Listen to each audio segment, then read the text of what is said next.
Hello दोस्तों, cricket with देवलोक में आपका स्वागत है बहुत बहुत। तो जैसा कि आपको मालूम है, आज शाम 12 जुलाई से जो है वेस्ट इंडीज और इंडिया के बीच में टेस्ट सीरीज शुरू होने जा रही है। मतलब दौरा आज से शुरू हो रहा है और टेस्ट सीरीज पहले खेल रही है इंडिया, ये आपको मालूम ही है। ठीक है। और भारतीय समय के हिसाब से जो इसका लाइव टेलीकास्ट होना है वो 7:30 बजे से होना है। ठीक है, दैट मीन्स 7 बजे टॉस हो जाएगा। ठीक है। और जब 7 बजे टॉस हो जाएगा तो वहां से आपको पता चल जाएगा कि क्या लाइनअप है, कौन टॉस जीत रहा, कैसे है, क्या है। और आप आराम से देख सकते हैं, क्रिक इन्फो पे आते रहती है अपडेट। और अगर आप ड्रीम इलेवन खेल रहे हैं तो वहाँ पर भी अपडेट आते रहती है। बेसिकली ये वीडियो जो है आज ड्रीम इलेवन प्रेडिक्शन के लिए ही बताया गया है। प्रेडिक्शन तो क्या ही कहेंगे, देखिए प्रेडिक्शन तो किसी का ठीक वीक बहुत ज़्यादा होता नहीं। अगर ऐसा ही होता तो मेरी तरह पचासों लोग, हज़ारों लोग क्रिकेट का चैनल खोल के नहीं बैठे होते, वो अपना ही पैसा कमा रहे होते। ये सिर्फ आपको आइडिया देने के लिए है, आपकी क्रिकेट की नॉलेज बढ़ाने के लिए भी है बेसिकली। जितना भी हम कुछ आपको बताते हैं तो क्रिकेट विद देवलोक में वैसे ही मैं बहुत कमाल की चीज़ें लेके आता हूँ साथियों। तो आगे बढ़ने से पहले, अगर आपने पहली बार ये चैनल देख रहे हो, ऑफ कोर्स पहली बार ही देख रहे होंगे क्योंकि नया अभी मैंने शुरू किया है, बहुत ज़्यादा समय हुआ नहीं है इसको करे हुए, टाइम भी नहीं मिलता है। लेकिन अब मैं डेडिकेटली इससे कर रहा हूँ। तो अगर आप पहली बार देख रहे हैं तो फटाफट दोस्तों सपोर्ट करिए मुझे और क्रिकेट विद देवलोक को सप्लाई, एक बार क्रिकेट विद देवलोक को सब्सक्राइब कर लीजिए। सप्लाई कह रहा हूँ, देखिए निकलते रहता है मुंह से उल्टी सीधी चीजें। चलिए खैर कोई बात नहीं, शुरू करते हैं हम अपनी बात की। किस हिसाब से आज की टीम रह सकती है, क्या क्या संभावनाएं इस मैच में है, ये सब हमने देखना है। ठीक है। तो सबसे पहले तो साथियों आप ये देखें कि जो इंडिया है ये 13वीं बार दौरा कर रही है इस समय वेस्ट इंडीज का। ठीक है, 13th टाइम। ठीक है। तो 13वां दौरा भारत का ये है। और जैसा कि आपको मालूम है, जिस तरीके से वेस्ट इंडीज ने राज किया है क्रिकेट पे, तो लगभग आप मान लीजिए कि पिछले मतलब 2000 से पहले, सन 2000 से पहले तो इंडिया की स्थिति बहुत ही खराब थी यहाँ वेस्ट इंडीज में। और वो जीतने ही नहीं देती थी किसी को, वेस्ट इंडीज का राज ऐसा हुआ करता था। तो इन 13वें दौरों में हालांकि अब अगर आप देखेंगे तो जो टेस्ट सीरीज हुई है, टोटल टेस्ट सीरीज हुई है, इनमें से 7 जो टेस्ट सीरीज हैं, टीएस में लिख दे रहा हूं इसको और डब्ल्यू आई लिख दे रहा हूं वेस्ट इंडीज को, ये वेस्ट इंडीज ने जीती है। ठीक है। और जबकि इंडिया की अगर आप बात करते हैं तो इंडिया केवल 5 टेस्ट सीरीज ही यहां पर जीत पाया है। और इसमें भी कमाल की बात यह है कि ये सारी की सारी जो भारत की जीत हैं ये अभी 2000 के बाद ही आई है। इसका मतलब क्या है कि जो सन 2000 था, ठीक है, स्पेशली अप्रैल 2000 की बात है, उसके बाद से ही मतलब भारत ने 4 टेस्ट सीरीज यहाँ पे जीती हैं। इसका मतलब उससे पहले, सन 2000 से पहले जब भी इंडिया गई तो औंधे मुंह गिर के ही आई यहाँ से, क्योंकि वेस्ट इंडीज का इस तरीके का कमाल हुआ करता था। लेकिन अब क्योंकि इंडिया एक मजबूत टीम है तो सिनारियो काफ़ी चेंज हो चुका है। और इस चेंज सिनारियो में इंडिया की बैटिंग बहुत ज़्यादा मजबूत लगती है? तो लगभग 2 अप्रैल 2002 की बात है मेरे हिसाब से ये, कि तब से अप्रैल 2002 से वेस्ट इंडीज ने हराया ही नहीं इंडिया को भी। देख लीजिए क्या कह रहा हूं मैं, अप्रैल 2002 की बात है, तब से लेके अभी तक वेस्ट इंडीज इंडिया को टेस्ट सीरीज में नहीं हरा पाई है। टेस्ट मैच की बात नहीं कर रहा हूँ, टेस्ट सीरीज की बात कर रहा हूँ। ठीक है। तो आइए देखते हैं कि क्या हमारे पास इंडिया के प्रोस्पेक्ट्स हैं, क्या वेस्ट इंडीज नया लेके आ सकती है। इन चीजों को डिस्कस करेंगे, बैटिंग देखेंगे किसकी कैसी है, बॉलिंग देखेंगे, स्पिनर, तेज गेंदबाजी, और कंक्लूड करेंगे कि क्या क्या हो सकता है। फिर आप अब भी अपना दिमाग लगाएंगे खुद का भी और बनाएंगे कि कैसी टीम बन सकती है। ठीक है दोस्तों, तो चलिए चलते हैं आगे कि क्या हो रहा है इसमें, देखते हैं। तो देखो दोस्तों, सबसे पहले मैंने क्या किया है ना, यहाँ पे मैं कंपैरिजन कर रहा हूँ तेज गेंदबाजी का। और तेज गेंदबाजी का इसलिए क्योंकि भाई वेस्ट इंडीज खेलने जा रहे हैं तो वेस्ट इंडीज को हम इज्जत दे रहे हैं।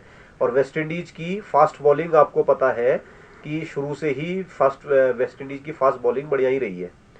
और इस बार भी मतलब इंडिया से तो बेहतर ही है अगर किसी भी हिसाब से देखें। तो ये मैंने यहाँ पे समराइज किए हैं सिर्फ ये फास्ट बॉलर्स जो जो गए हैं हमारे पास। अब इनमें से कौन खेलेगा कौन नहीं खेलेगा उस पर भी चर्चा करेंगे। ठीक है।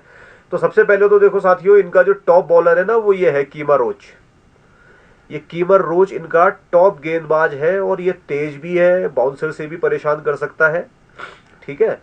और यहाँ पे अगर आप देखते हैं तो ये कीमा रोज लगभग 77 मैच खेल चुका है, मतलब बहुत हेवीली एक्सपीरियंस्ड है ये। मतलब इतने मैच खेलना आसान नहीं, वो भी वेस्ट इंडीज में आज के दौर में, क्योंकि वेस्ट इंडीज में तो अब बहुत ज़्यादा क्रिकेट का रहा नहीं हिसाब किताब, नए लोग आए गए चलता रह रहा है, लेकिन रोज काफ़ी समय से टिका हुआ है।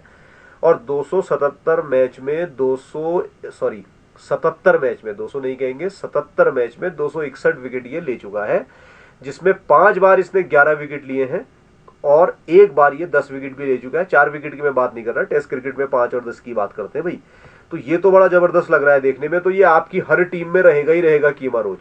अच्छा, इसमें ये सुनने में आ रहा है, आपने देखा होगा कई लोगों को, स्पिन ट्रैक बनाएगा वेस्ट इंडीज। भाई वेस्ट इंडीज का दिमाग खराब नहीं है कि वो स्पिन ट्रैक बनाएगा। एक तो हमारे पास जडेजा है, दूसरा हमारे पास अश्विन है, और इनके पास कोई भयंकर, अगर आप सिर्फ एक कॉर्नवॉल को छोड़ दें तो स्पिनर भी नहीं है ढंग का, तो स्पिन ट्रैक तो नहीं बनने वाला है। बैलेंस ट्रैक हो सकता है, ठीक है। तेज बॉलरों को मदद मिलनी है, ये मान के चलिए आप। तो कीमा रोच तो आपकी पिक में रहेगा हर टीम में जो भी आप बना रहे हैं। बेहतरीन गेंदबाज है। इनफैक्ट पूरा इंडिया और वेस्ट इंडीज का अगर आप तेज अटैक देखते हैं तो कीमा रोच से बेहतर नहीं दिख रहा आपको इस समय कोई भी। तो ये रहेगा ही नहीं भैया। दूसरी तरफ आप नजर डाल सकते हैं ये अल्जारी जोसेफ में। तो ये T20 और वनडे क्रिकेट में तो जबरदस्त कर रहा है। वहां पे ये हर टीम 11 में भी आप देखें सबकी स्पेशल पिक रहता है, और विकेट निकालने की क्षमता भी है इसमें। और 28 मैच ये भी खेल चुका है, और 28 मैच में 84 विकेट ले चुका है। मतलब 2-3 1-2-3 1-2-3 तो ये लेता ही लेता है। एक बार इसने 5 विकेट लिए हैं, हालांकि 10 विकेट लेने वाला कारनामा कर नहीं पाया अभी तक ये, लेकिन 2-3 विकेट की उम्मीद की जा सकती है इससे हमेशा ही। तो ये तीसरा तेज गेंदबाज, देखिए पहला तो कीमा रोच रहेगा ही रहेगा। नंबर 3 पे मैं इसको रख सकता हूँ कि भाई ये मेरी टीम में रहेगा, अगर मैं वेस्ट इंडीज ओरिएंटेड टीम बनाऊंगा और चाहूंगा कि गेंदबाजी चले तो ये रहेगा ही रहेगा। ये नेक्स्ट आपका आता है आपका वेरिकन।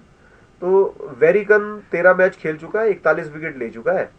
तो इसके चांसेस तो मुझे थोड़े कम लग रहे हैं कि इसको खिलाएंगे, इसके चांसेस कम है। मतलब मेरे हिसाब से, भाई अब मेरे को पता नहीं कि क्या खिलाने वाले हैं, लेकिन मेरे हिसाब से इसके चांसेस तो मुझे कम लग रहे हैं। पता अल्जारी जोसेफ के ऊपर इसको तो वरीयता नहीं देंगे मुझे लगता है। जिस हिसाब से फॉर्म जो है अल्जारी जोसेफ की चल रही है, मैं उस हिसाब से बात कर रहा हूँ आपको, ठीक है। अच्छा, इसके बाद नेक्स्ट अगर आप देखते हैं, आगे चलते हैं, तो आगे भी आपको जो गेंदबाज दिखता है वो मिलता है गैब्रियल। तो भाई ये गैब्रियल जो है ये भी 58 मैच खेल के 164 विकेट ले चुका है। मतलब एक्सपीरियंस तो इसके पास भी तगड़ा है। और 164 विकेट भाई कम नहीं होते हैं, 150 विकेट के ऊपर टेस्ट क्रिकेट में आसान नहीं लेना। और 6 बार 5 विकेट ले चुका है, एक बार ये आपका 10 विकेट भी ले चुका है। तो मेरे हिसाब से वेस्ट इंडीज अगर फुल फ्लैश्ड तेज गेंदबाजों के साथ जाना चाहती है तो कीमा रोच पहला, गैब्रियल दूसरा और अल्जारी जोसेफ तीसरा, ये तो रहेगा ही रहेगा। और भाई जेसन होल्डर, ये तो इस समय मतलब ये एक ऐसा खिलाड़ी है जेसन होल्डर, चाहे वेस्ट इंडीज वनडे खेले, चाहे वेस्ट इंडीज T20 खेले, चाहे वेस्ट इंडीज टेस्ट सीरीज खेले, ये तो हर टीम में रहना ही रहना है, ठीक है। और ये देखिए 62 मैच खेल चुका है और 62 मैच में 155 विकेट ले चुका है, और 8 बार 5 विकेट, एक बार 10 विकेट लेने का कारनामा भी करके इसने दिखाया। और देखिए इसकी खास बात जेसन होल्डर की क्या है मालूम है? पुरानी जब गेंद हो जाती है तो पुरानी गेंद से जिस कंट्रोल से ये गेंदबाजी करता है और बल्लेबाजों को यदाकदा बाउंसर से परेशान करता है, ये इसकी स्पेशल एबिलिटी है। तो भाई ये भी हमेशा ही हर पिक में रहेगा, हर टीम में रहेगा होल्डर। और बड़े लंबे हिट भी लगाता है डाउन द ऑर्डर। अगर देखें आप, ये ऑलराउंडर जब खेलने के लिए आता है तो ये बड़े रन भी बना सकता है। हालांकि मैं इसके रन आपको नहीं बता रहा हूँ क्योंकि मेनली बॉलिंग ऑलराउंडर है ये, लेकिन बैटिंग भी इसकी ठीक ठाक है, बढ़िया बैटिंग है। तो ये रहेगा ही रहेगा। तो ये 4 खिलाड़ी तो मतलब आप रखेंगे अगर वेस्ट इंडीज ओरिएंटेड टीम बनाते हैं, और वेस्ट इंडीज ओरिएंटेड टीम में ये 4 रहेंगे, ये ऑलराउंडर सेक्शन में आ जाएगा। बाकी अगर आप भैया इंडिया को ज्यादा वेटेज देना चाहते हैं तो आप ठीक है जोसेफ हटा लीजिए, इसमें से जोसेफ माइनस कर लीजिए या गैब्रियल कर लीजिए। रोच और होल्डर तो मैं कभी माइनस करने वाला नहीं हूँ बॉस, ठीक। तो आप अपने हिसाब से देख लीजिए। तो मेरे हिसाब से जो पिक बन रही है, मेरे हिसाब से होल्डर तो परमानेंट पिक है, ये तो कहीं जाता नहीं बाबा है, इसको तो रखना ही रखना है। होल्डर के अलावा रोच मेरी परमानेंट पिक है, ठीक है। इसके अलावा मैं गैब्रियल और जोसेफ, किसी टीम में जोसेफ को लेंगे, किसी में गैब्रियल को लेंगे, कॉम्बिनेशन बना के देखेंगे। ग्रैंड लीग की बात कर रहे हैं, अगर 1 करोड़ के लिए खेल रहे सीधे, तो जूनियर आप स्मॉल लीग खेल रहे हो तो आप अपने हिसाब से करते रहिए। इसके बाद आप साथियों अगर देखते हो ना, इंडिया की तेज गेंदबाजी की बात करते हो तो मोहम्मद सिराज है जो 19 मैच खेल के 52 विकेट ले चुका है और काफ़ी बेहतरीन गेंदबाजी कर रहा है भाई। इसने अभी वहाँ ऑस्ट्रेलिया के खिलाफ भी इंग्लैंड में वर्ल्ड टेस्ट सीरीज में बढ़िया गेंदबाजी करी थी। तो और नहीं भी करेगा तो यही एक बॉलर है मेरे पास तो ले दे के इंडिया के पास, तो ये तो रहना ही रहना है। वैसे मेरा मानना है कि अच्छा गेंदबाज है, इसको तो रखोगे, ठीक है। अब दूसरे में भाई साहब ले जाने को तो आप ये सैनी भी ले गए हो, नवदीप सैनी।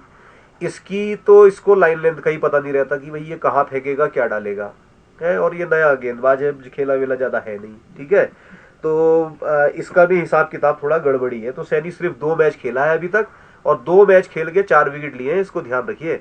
तो मैं तो इस तरीके के गेंदबाजों पे विश्वास मतलब मैं नहीं दिखाऊंगा। कहीं एक आदमी रख लिया तो रख लिया, अलग बात है, और जहां रखूंगा वहां कप्तान बना दूंगा इसको सीधे। पता चल रहा है ऐसे चल गए खिलाड़ी, 4-5 विकेट खा गया तो अच्छे पॉइंट दे जाएगा। वैसी ही कहानी भाई साहब इस 31 वर्षीय उनादकट की भी है। ये लगातार भैया इसकी काफ़ी एज है, लंबे समय से इसको देख रहे हैं हम घरेलू सर्किट में। घरेलू सर्किट में क्या होता है, ठीक ठाक बॉलिंग वहाँ करता है, ऐसा कोई बहुत भयंकर गेंदबाज तो ये है नहीं, इसको ध्यान रखेंगे। दो मैच खेल चुका है ये, और 2 मैच में 3 ही विकेट लिए हैं इसने, इसको जरूर आप ध्यान में रखेंगे, ठीक है। तो बहुत ज़्यादा मतलब मैं तो इसको तवज्जो जो है उनादकट को भी नहीं दूंगा, मैं तो इस पे नहीं जाऊंगा। मैं ठाकुर पे और सिराज पे ही अपनी बिड लगाऊंगा। तो इंडिया की तरफ से मैं ठाकुर और सिराज को खिलाऊंगा। इन दोनों को आप देख लीजिए भाई, कोई 2 मैच खेला हुआ, कोई दोनों 2-2 मैच खेले हुए, एक ने 4 विकेट, एक ने 3 विकेट। और वेस्ट इंडीज में हालांकि ये जा रहे हैं, लेकिन मुझे लगता नहीं थी, लंबा जरूर है सैनी, बॉडी भी मसल्स वगैरह बना रखी, कट्स वगैरह बना रखे खूब इसने, ठीक है। तो क्या पता कुछ वहां पे कर ले, देख ले, लेकिन मुझे तो बहुत ज्यादा विश्वास नहीं है। तो मेरे हिसाब से अगर आप ऑलराउंड ये तेज बॉलिंग का सेक्शन देखते हैं, और अगर आप जाना चाहते हैं इतने कम से कम 5 गेंदबाजों के साथ, तो भैया 2 तो इसमें इंडिया के आ जाएंगे, सिराज और ठाकुर, और 3 आ जाएंगे इसमें वेस्ट इंडीज के, ठीक है। होल्डर तो भाई ऑलराउंडर है, ये तो रहेगा ही रहेगा मेरे हिसाब से। ये तुम्हारे समझ में आया होगा। बाकी तुम देखो, अगला देखते हैं, चलो। अब इसके बाद हम आते हैं भैया स्पिन सेक्शन में। अब क्योंकि स्पिन तो भैया इंडिया का ही बोलबाला है, तो इसमें बताने की जरूरत नहीं कि नाम, किसके दर्शन छोटे, किसके नाम बड़े। भाई ये तो बहुत भयंकर खिलाड़ी हैं, चाहे जडेजा हो चाहे अश्विन हो। हाँ तो भाइयों, फिर जो है स्पिन बॉलिंग डिपार्टमेंट की बात मैं कर रहा था, बीच में डिस्टर्बेंस हो गया इसलिए। अब बारिश आ गई ना, क्योंकि बारिश आ गई तो टीन की छत है तो आवाज़ काफ़ी कर रही है। फिर भी मैं कोशिश करूंगा कि पूरी वॉइस पहुंचे आप लोगों के पास। चलो खैर, सराउंडिंग्स की वॉइस है, वो तो ज़्यादा डिस्टर्ब नहीं करेंगी आपको, आप यहाँ फोकस रखो अपना। देखिए, अगर स्पिन डिपार्टमेंट की आप बात करते हो ना, तो अजय जडेजा इस समय, अजय जडेजा, वाह, कहाँ जा रहा हूँ मैं, बिल्कुल 90s में। तो रविंद्र जडेजा जो भाई हैं हमारे, इस समय तो वर्ल्ड नंबर 1 ऑलराउंडर है, ऐसा मेरा मानना है भैया। अब कोई किसी को कहे, लेकिन मैं मानता हूँ कि यही वर्ल्ड नंबर 1 ऑलराउंडर है। और ये स्पिन की अगर आप बात करें तो 65 टेस्ट मैच खेल चुके हैं, और उन 65 टेस्ट मैच में 268 विकेट ले चुके हैं, जिसमें 12 बार 5 विकेट और 10 बार 2 विकेट ले चुके हैं। तो ये तो भैया इस समय हमेशा रेड हॉट पिक रहेंगे, आपकी हर टीम में रहेंगे मेरे हिसाब से।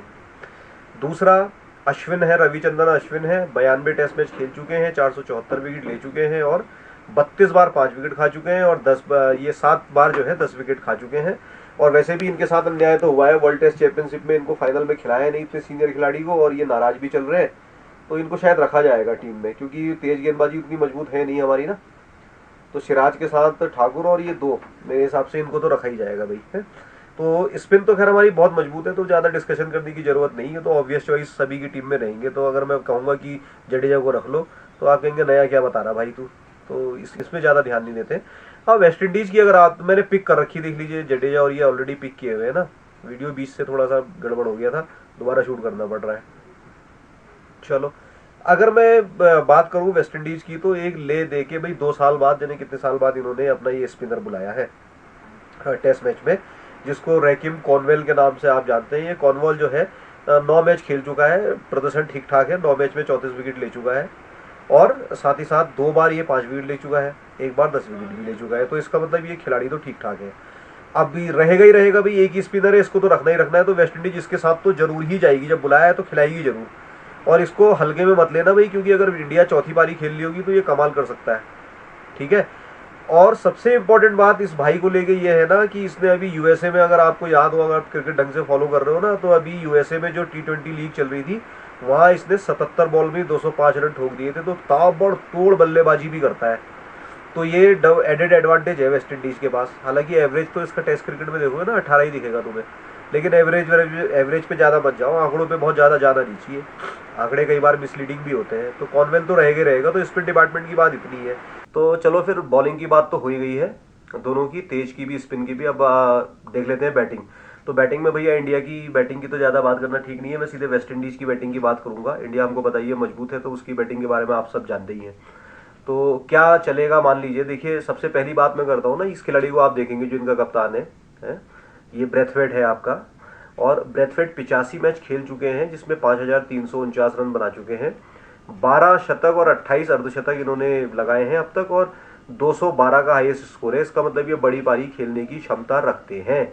और खास तौर से जो इंडिया की कमजोर गेंदबाजी है, अनुभवहीन गेंदबाजी है, उस गेंदबाजी को देखते हुए तो मान लीजिए अगर ये सिराज के टाइम पे सरवाइव कर गए और बॉल पुरानी होने में समय लगता है, तो जडेजा अश्विन को आने में टाइम लगेगा। तब तक ये अगर 30 40 50 बना देंगे तो उसके बाद बड़ी पारी खेलने की क्षमता रखते हैं। तो अगर मैं वेस्ट इंडीज का कोई बल्लेबाज रखूंगा तो ब्रेथवेट तो मेरी हमेशा पिक रहेगा ही रहेगा, तो इनको तो खिलाना ही खिलाना है मैंने। दूसरे नंबर पे जो इनका एक अनुभव वाला बल्लेबाज है, जिसको एक्सपीरियंस अच्छा खासा खेलने का है, वो इनका वाइस कैप्टन है ब्लैकवुड। और ब्लैकवुड भी 54 मैच खेल के 2839 रन बना चुके हैं। 3 इन्होंने शतक लगाए हैं और 18 अर्धशतक लगाए हैं। ठीक है, 112 नॉट आउट हाईएस्ट है। तो हाईएस्ट तो खैर बहुत ज्यादा नहीं बना पाए, 150 भी क्रॉस नहीं किया है, लेकिन ठीक है फिर भी, क्योंकि इनके पास ब्रेथवेट के बाद कोई अगर एक्सपीरियंस वाला बल्लेबाज है तो वो यही है। मैं ये नहीं कह रहा कि सबसे अच्छे हैं वेस्ट इंडीज के पास ये ब्रेथवेट के बाद, मतलब एक्सपीरियंस है, अच्छे तो हो सकता है कि नए लड़के आ रहे हैं वो इनसे अच्छे हो। ठीक है, इसके बाद डिसल्वा जो आपका है, ये तो ऑब्वियस पिक रहेगा, मतलब मेरे लिए तो रहेगा ही रहेगा। क्यों? क्योंकि केएस भारत में इंडिया का विकेट कीपर लूंगा नहीं। और अगर मान लो केएस भारत को साइड करके ईशान किशन को भी खिलाया जाता है तब भी मैं नहीं लूंगा, क्योंकि ईशान किशन की तब बल्लेबाजी आएगी छठे नंबर पे करीब। तो उतनी पीछे का बल्लेबाज इंडिया की बैटिंग डेप्थ को देखते हुए लेना मेरे हिसाब से तो ठीक नहीं है। तो डिसल्वा मेरी पिक रहेंगे, जो कि 22 टेस्ट मैच खेल चुके हैं, थोड़े नए हैं लेकिन है बड़े अटैकिंग बल्लेबाज, टैलेंटेड भी हैं। आप लोगों ने इन्हें खेलते हुए देखा होगा ना, टैलेंट तो अच्छा खासा है। 857 रन बना चुके हैं, एक शतक जिसमें 100 नॉट आउट इनका है, तो ये भी लगा चुके हैं, और 3 जो है अर्धशतक लगा चुके हैं 22 टेस्ट मैच में। हालांकि ये 3 और एक टोटल 4 जो है बड़े स्कोर बहुत ज्यादा मायने तो नहीं रखते, लेकिन खिलाड़ी टैलेंटेड है। इसके बाद जो सबसे ज्यादा बात वेस्ट इंडीज क्रिकेट में इस समय अगर किसी नए लड़के के लिए हो रही है, नए लड़का तो क्या कहेंगे, एज तो खैर 27 साल है इनकी, ये शिव नारायण चंद्रपॉल जी के बेटे हैं, तेज नारायण चंद्रपॉल। और 6 मैच इन्होंने अभी तक खेले हैं, और 6 मैच में 207 रन, ये 207 नॉट आउट बना चुके हैं। मतलब 6 मैच में एक डबल सेंचुरी लगा दी है इन्होंने भाई साहब, और एक हाफ सेंचुरी है। 453 रन है। तो अगर आप एवरेज निकालेंगे, इसका मैंने लिखा नहीं है ना, तो 45 के आसपास शायद एवरेज बैठेगा। और मैचेस भी देखे, 6 में आपके 453 हैं, तो इसका मतलब अगर ये 10-11 टेस्ट मैच खेलते हैं तो 1000 रन बना सकते हैं इसी स्पीड से चले तो। और राहुल द्रविड़ जैसे बड़े खिलाड़ी ने भी 14 टेस्ट मैच में 1000 बनाए थे।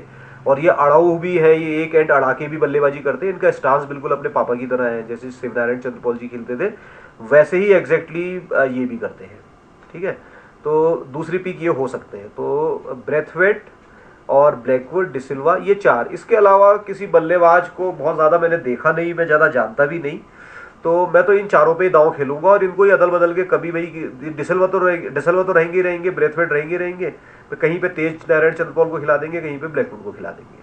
तो ये बैटिंग ऑर्डर है, आप इनके स्टैट वगैरह देख लो, थोड़े बहुत काम आ सकते हैं कि किसको पिक करना है, किसको पिक नहीं करना है। अच्छा, इसके अलावा एक नाम मैंने यहाँ पे ये भी लिखा है ना, ये क्या कहेंगे इसको, एथनेज, राइट। तो ये इनके एलिस एथनेज है। अभी इन्होंने वनडे में ओपनिंग जो है डेब्यू किया हुआ है, और डेब्यू मैच में ही इन्होंने बड़े ताबड़तोड़ 45 बॉल में 65 रन बनाए थे, और बहुत तेज 3 छक्के में लगाए थे इन्होंने उसमें। और स्पेशली ब्रायन लारा को जो है ये अपना आदर्श मानते हैं, लेफ्ट हैंडर ही है, ध्यान रखिएगा, और लेफ्ट हैंडर है, ब्रायन लारा को आदर्श मानते हैं। ब्रायन लारा भी कहते हैं कि भाई ये और मैकेंजी, एक और बल्लेबाज मैकेंजी है, उनको शायद मैंने यहाँ पे नहीं रखा हुआ है, तो उनको काफ़ी टैलेंटेड बताया जा रहा है। तो ये एथनेस के पास एडेड एडवांटेज ये है कि ये स्पिन भी कर लेते हैं, ऑफ स्पिन, मैकेंजी शायद नहीं कर पाते हैं, तो क्या पता इनको भी खिलाया जाए।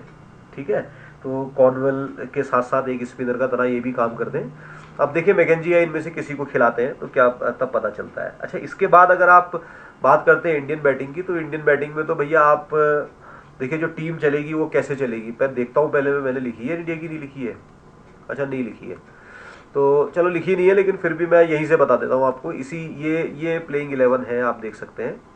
तो इस प्लेइंग 11 में अगर आप नज़र डालें ना, इंडिया की रोहित शर्मा 45 का इनका टेस्ट एवरेज है, और अच्छे खासे खिलाड़ी है। हालांकि इनके साथ टेस्ट मैच में तो काफ़ी भेदभाव रहा, बट इनको खिलाया नहीं, मतलब चाहे धोनी की कप्तानी रही हो चाहे कोहली की कप्तानी रही हो ना, ज़्यादा मौके इनको टेस्ट मैच में मिले नहीं। अगर टेस्ट मैच में भी वैसे ही खिलाते जैसे वनडे में खिलाया है तो टेस्ट मैचेस में भी रोहित का रिकॉर्ड बहुत ज़बरदस्त होता। हालांकि इस बीच ये बेहद आउट ऑफ फॉर्म चल रहे हैं और किसी तरीके से टिक कर ये फॉर्म अपनी लाना चाहेंगे, ठीक है। तो हालांकि मैं तो बहुत ज़्यादा विश्वास जताऊंगा नहीं, और जायसवाल इनके साथ ओपनिंग करेंगे। अभी ये प्रैक्टिस मैच जो हुआ था वेस्ट इंडीज में उसमें भी इन दोनों ने ही ओपनिंग करी थी, तो मैं आपको बता दूं कि ओपनिंग तो यही पेयर आएगा। अब लेकिन क्योंकि वेस्ट इंडीज की गेंदबाजी जो तेज गेंदबाजी मैं अभी डिस्कस कर चुका हूँ काफ़ी तगड़ी है ना, जिसमें कीमा रोच रहेगा, गैब्रियल रहेगा, है जोसेफ रहेगा, तो हो सकता है भाई रोहित को निकाल दे। तो आप रोहित के उसमें बहुत ज़्यादा या जायसवाल को, दोनों को भी निकाल दे। इतनी अच्छी गेंदबाजी है, अगर तेज गेंदबाज मदद पा रहे होंगे और पाएंगे ही पाएंगे भाई, क्योंकि 6 साल बाद मेरे हिसाब से मैच हो रहा है इस विंडसर पार्क में, और अभी तक पिच के बारे में बहुत ज़्यादा किसी को पता है नहीं। और वेस्ट इंडीज जो है तेज को ही सपोर्ट करती हुई पिच बनाएगी, क्योंकि अगर उन्होंने स्पिन फ्रेंडली बना दी तब तो समझ लो वो गए, क्योंकि जडेजा और आपके पास अश्विन भी है। तो तेज को अगर मदद मिलती है तो गैब्रियल, जोसेफ, केमा रोच, मान लो इन दोनों को खा भी देते हैं तो आपकी मेन बल्लेबाजी शुभमन गिल, विराट कोहली और अजिंक्य रहाणे पे उठेगी, जो आपका मिडिल ऑर्डर तैयार करेंगे। तो बैटिंग ऑर्डर इंडिया का तो यही है, रोहित, यशस्वी, उसके बाद शुभमन गिल, विराट और रहाणे। इसके बाद ऑलराउंडर का सेक्शन है, जडेजा और अश्विन दोनों रखने पड़ेंगे। जैसे कि मैंने आपको बताया भारत के साथ मैं नहीं जाऊंगा, तो भारत को क्योंकि मैं नहीं ले रहा हूं तो भाई मैं अपने हिसाब से तो क्रॉस कर देता हूं। तो जिन्होंने भी ये सेलेक्ट करी है मैंने इंटरनेट से डाउनलोड करी है भाई, जिस किसी भी भाई का है ना, ये नाराज मत होना, ये मैं फेयर यूज कर रहा हूँ इसका, ठीक है। तो मैं तो इसको नहीं रखूंगा, मैं इसकी जगह जोसेफ रखूंगा, ठीक है। और अश्विन ये रहेंगे रहेंगे, उनादकड़ को भी मैं नहीं रखूंगा। मेरे को तो इस कोई कितना कहे बढ़िया है बढ़िया, मुझे तो इसमें दम नहीं लगता बहुत ज़्यादा। इससे बेहतर है शार्दुल को ही रख लो, जो बैटिंग में भी एडिट थोड़ा सा एडवांटेज दे देगा। सिराज तो हमेशा पिक रहेगी रहेगी। तो बैटिंग ऑर्डर की अगर आप बात करें तो इस हिसाब से बैटिंग ऑर्डर चलेगा। और वेस्ट इंडीज की जो टीम है वो आप मैंने पहले ही बता दिया, ब्रेथवेट और तेज ये दो सॉलिड है, तो ये ओपनर आएंगे आएंगे। और ब्लैकवुड जो है ये इनका 54 मैच खेल चुके हैं, एक्सपीरियंस है, तो ये खिलाएंगे खिलाएंगे। यहाँ पे इन्होंने मैकेंजी रखा हुआ है, लेकिन जो मुझे पर्सनली लगता है शायद मैकेंजी को ना खिला के एथनेस को खिलाए, क्योंकि वो स्पिन भी देता ही देता है, ठीक है। रिफर जो है तेज बॉलिंग भी शायद डाल लेते हैं, तो इनको खिलाए नहीं खिलाए, वैसे मुझे डाउट है कि इनको खिलाए नहीं खिलाए, लेकिन क्या पता, चलो खिला दे तो देख ले। ये इनकी हिसाब से आ रहा है, मतलब खिलाएंगे भी तो मैं नहीं रखने वाला इनको। कॉर्नवेल में रखूंगा ही रखूंगा, डिशिल्वा मेरा होना ही होना है। होल्डर तो हमेशा हर टीम में रहेंगे, जैसा मैंने आपको बताया। अब यहाँ पे देखिए इन्होंने वेरिकन रखा है, वेरिकन तो मैं तो नहीं खिलाऊंगा, वेरिकन मैं वेरिकन की जगह खिलाऊंगा आपका जो उनका गैब्रियल है उनको खिलाऊंगा मैं। तो मैं तो इसके साथ नहीं जाऊंगा। तो ये तो भाई बैटिंग ऑर्डर है, किस हिसाब से आपने सेलेक्ट करना है भाई। मान लो कि इंडिया अगर टॉस जीत गया और उन्होंने कहा कि भाई नहीं बैटिंग ही करते हैं पहले और सेफली खेलेंगे तेज बॉलरों को, तो इंडिया की बैटिंग बहुत मजबूत है और फिर चांसेस ज़्यादा अच्छे बनेंगे, ठीक है।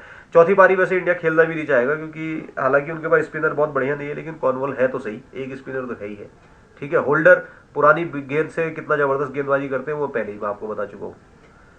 चलो अब देखते हैं फिर यहाँ पे आगे चलते हैं। तो पिच मैंने आपको बता दी ना कि तेजी बनेगी, खाली लोग कह रहे हैं कि स्पिन स्पिन, मेरे को तो नहीं लगता, क्योंकि जडेजा और इसके रविचंद्रन अश्विन के सामने तो पंगा वो लेंगे नहीं, ठीक है। तो इसमें तो तेज को ही मदद मान के चल रहा हूँ भाई, हो सकता है अलग बने, आप देख लीजिएगा। अच्छा चलो ये तो वही रिपीट हो गया। अच्छा अब ये देखो कुछ टीमें हैं, मैं 1 2 3 टीमें के सैंपल आपको दे दे रहा हूँ, बाकी आप इसी हिसाब से चेंज करके बना सकते हैं। आजकल तो खैर बहुत चल रहा वो ड्रीम 11 में आपके गुरुज टीम और गाइड टीम ये सब आ रही है। वो सब क्या कर रहे हैं ना, बेसिकली जितने गुरु टीम बन रही है वो सब स्टेट को देख के बना रहे हैं और उसको उठा के रख रहे हैं। वो प्रदर्शन वगैरह उसमें बहुत ज़्यादा दिख नहीं रहा है, ऐसा मुझे लग रहा मतलब। तो अगर बात करते हैं बैटिंग की, तो मैं अगर इंडिया को हॉट फेवरेट मानता हूँ कि इंडिया जीतेगी, तो मेरी जो टीम बन रही है वो तो इंडिया के ही पक्ष में बन रही है और मैं पूरी इंडिया की बना रहा हूँ। आप देख लो इसको, मैंने क्या किया इसमें, सिराज मैंने ले लिया, ठाकुर मैंने ले लिया, मेरे 2 तेज गेंदबाज मैंने ये ले लिए, ठीक है। अश्विन जडेजा हमेशा रहेंगे रहेंगे, तो ये 4 तो मेरे बॉलिंग डिपार्टमेंट के हो गए। और आपको बॉलिंग डिपार्टमेंट क्या कहें, अगर आप अश्विन जडेजा और ठाकुर तीनों को देखें तो ये अच्छी खासी बैटिंग भी कर लेते हैं। जिस हिसाब से फॉर्म चल रहा है इसका रोहित शर्मा का या विराट कोहली का, तो उनसे अच्छी बैटिंग यही कर लेंगे, ठीक है। अच्छा अब बैटिंग में आ जाए, तो यहाँ मैंने आप देखेंगे रोहित शर्मा को मैंने हटा दिया है, क्योंकि मुझे नहीं लगता कि वो बहुत ज़्यादा चलेंगे। और क्योंकि वो शॉट भी गलत खेल दे रहे ना, बीच बीच में शॉट सिलेक्शन सही नहीं हो रहा उनका, वो जो है टेम्परामेंट लूज कर दे रहे।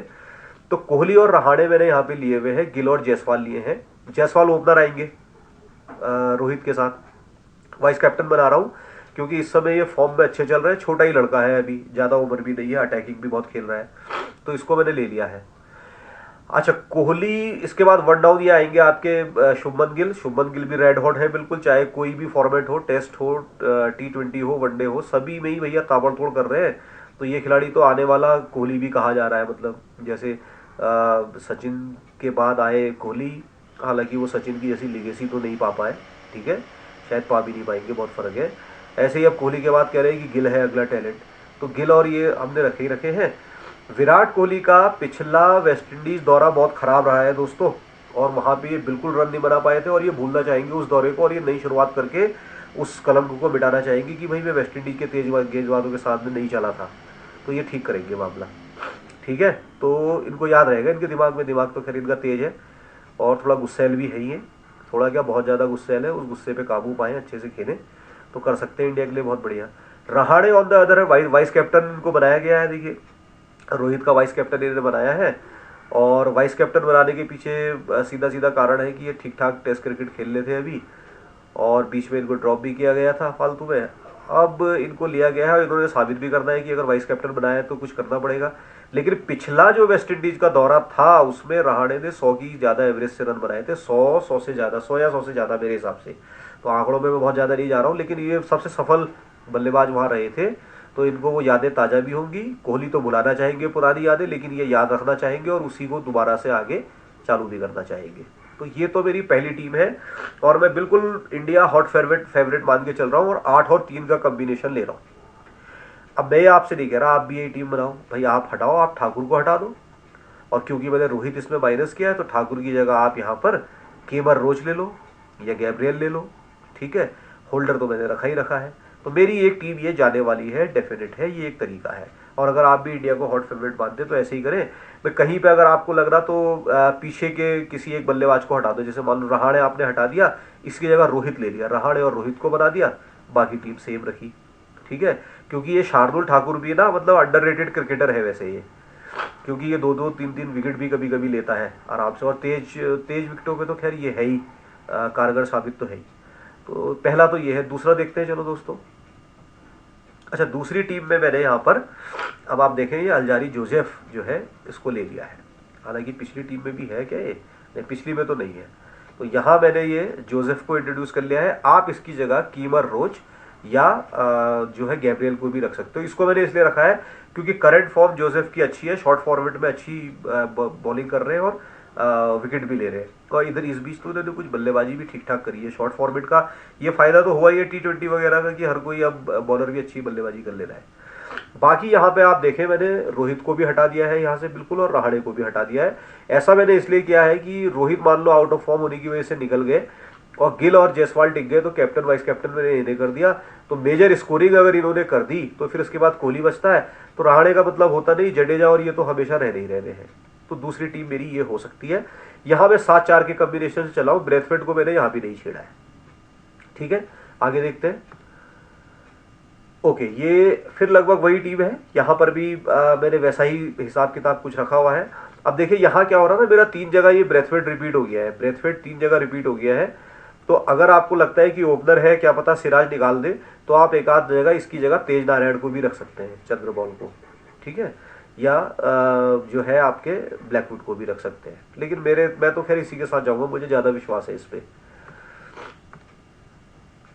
अब यहाँ पे मैं थोड़ा सा वेस्ट इंडीज को एडवांटेज दे रहा हूँ कि भाई वेस्ट इंडीज जो है तगड़ा करेगी। अब अगर वेस्ट इंडीज को थोड़ा एडवांटेज आप दे रहे हो, मान लो, मतलब एक सोच ये भी हो सकती है ना, कई बार वो भी सोचना चाहिए जो दूसरे नहीं सोचते हैं। कीमारोच और जोसेफ मैंने दोनों खिला लिए। अब जब मैंने दोनों इनके अच्छे गेंदबाज खिला लिए, आप चाहे तो जोसेफ की जगह गैब्रियल रख लीजिए, ठीक है, या कोई दूसरा खिलाते हैं तो उसको रख लीजिए। 2 तेज अगर मैंने खिला दिए तो इसका मतलब ओपनर नहीं चलेंगे, तो मैंने यहाँ से रोहित और गिल दोनों गायब कर दिए, सॉरी रोहित और जायसवाल दोनों गायब कर दिए। कोहली को वाइस कैप्टन बना दिया और गिल को मैंने कैप्टन बना दिया। तो ये मेजर स्कोरिंग कर देंगे, ये दो तो रन बनाते ही बनाते हैं, ठीक है। अब अगर वेस्ट इंडीज की बात करते हैं, इन्होंने विकेट निकाल लिए और मान लो 300 के आसपास समेट दिया, तो फिर ब्रेथवेट जो है बढ़िया काम कर सकते हैं। होल्डर आपको पता है डाउन द ऑर्डर बहुत बढ़िया ही है। कॉनवेल ठीक ठाक कर सकते हैं, डिसिल्वा है ही है। आप चाहे तो भाई कुछ और चेंजेस भी कर सकते हैं, लेकिन मेरे हिसाब से ये टीम है, ठीक है। और अब कई बार आप ऑल आउट भी जा सकते हो। ऑल आउट जाने का मतलब है कि 8 इंडिया के खिला दिए, 3 उनके खिला दिए और आप मान के चल लो इंडिया ही। लेकिन ये रिस्क रहेगा भाई, प्रेडिक्शन हर करता हर कोई है। और भाई आप देखे ना, लाखों लोग खेल रहे हैं ड्रीम 11, जीत तो बहुत ही कम रहे हैं उसमें। तो एक आइडिया देने के लिए है आपको बॉस, और ये बहुत ज्यादा और कुछ है नहीं इसमें। फिर ये मेरी अगली टीम है। ये भी एक कॉम्बिनेशन बढ़िया हो सकता है, जिसमें रोहित शर्मा और इसको मैं दोनों को ले रहा हूँ। रोहित को और जायसवाल को दोनों को ले रहा हूँ। गिल और कोहली भी ले रहा हूँ। रहाणे माइनस कर दे रहा हूँ। और यहां से मैं देखो सिर्फ जोसेफ और होल्डर ले रहा हूं, क्योंकि मैं ये कह रहा हूं कि जब मेरे दोनों ही ओपनर चलने वाले हैं तो इनके बॉलर बहुत ज्यादा अच्छा बढ़िया करेंगे नहीं। भाई आप चाहो तो जोसेफ को हटा के कीमर रोच रख लो, या आपको लगता है शुरू में नहीं चले तेज गेंदबाज इनके, बाद में स्पिनर चलेगा, तो आप कॉर्नवॉल रख लो यहाँ पर। मतलब दिमाग तुमने अपना लगाना है, किसी की टीम के हिसाब से नहीं चलना है। और किस्मत अगर चली, याद रखो इसमें किस्मत ही चलेगी, क्रिकेटिंग ब्रेन बहुत ज्यादा काम नहीं आएगा। थोड़े बहुत आंकड़े देख लो और समझ लो। तो इस हिसाब से आप लोगों ने इसे खेलना है। तो 7:30 बजे से मैच है। ये वीडियो आपके लिए आ गया है सही समय में। इसको देख लो, समझ लो, अपनी टीमें बना लो, सेट कर लो। तो सभी को बेस्ट विशेष है भाई, सभी बढ़िया करके जीत जाओ। और जाने से पहले यार दोस्तों, देखो काफ़ी मेहनत लग रही है इसको बनाने में, तो सब्सक्राइब जरूर कर लो क्रिकेट विद देवलोक को। इसके अलावा भी बहुत कुछ मैं इसमें देते रहता हूँ आपको, ठीक है। नया चैनल है, सपोर्ट करोगे तो आगे और अच्छा करते रहोगे, तुम्हारा भाई आगे ही बढ़ेगा, ठीक है भाई। चलो फिर मिलता हूँ आगे।